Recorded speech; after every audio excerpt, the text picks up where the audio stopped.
ছুটির দিনে আজকে আমরা চলে যাচ্ছি ঢাকার ভেতরে একটি সুন্দর প্লেসে কিছু অ্যাক্টিভিটিস করার জন্য। আর প্লেসটা হচ্ছে 100 ফিটে গোকার্ট কোর্ট সাইড। আই থিঙ্ক ঢাকার মধ্যে এটা প্রথম গোকার্ট। ছুটির দিন থাকাতে একটু ভিড়ও ছিল। আমরাও চলে গেলাম সিরিয়ালি টিকিট কাটার জন্য। আমরা 2টো করে রাইড নিয়েছিলাম।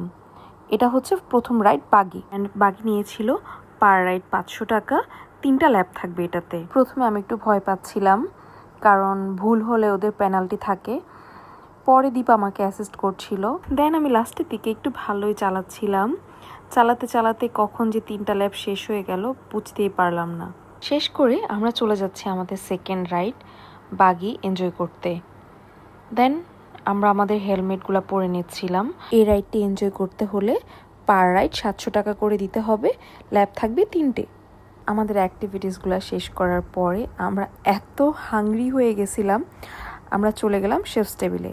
লেট না করে আমরা আমাদের ফুড অর্ডার করে দিই। ফুডও চলে এসেছে। আমরা তাড়াহুড়ো করে ফিনিশ করে বাসার উদ্দেশ্যে রওনা দিই, কারণ তখন অনেক রাত হয়ে গিয়েছিল। আর হ্যাঁ, কে কে গো কার্ডে গিয়েছেন কমেন্ট করে জানাবেন।